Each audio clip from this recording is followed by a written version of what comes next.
Уголовное дело в отношении Алексея Гуруленко, известного в народе как дело о каннибализме, имело продолжение.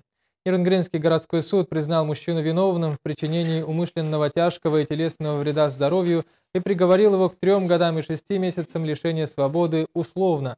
Однако с этим приговором не согласились родственники потерпевшего.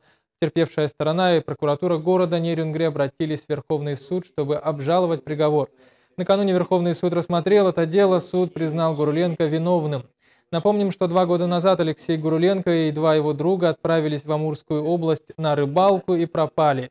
После 3 месяцев поисков пропавших спасатели нашли, но только 2 выживших и останки человека.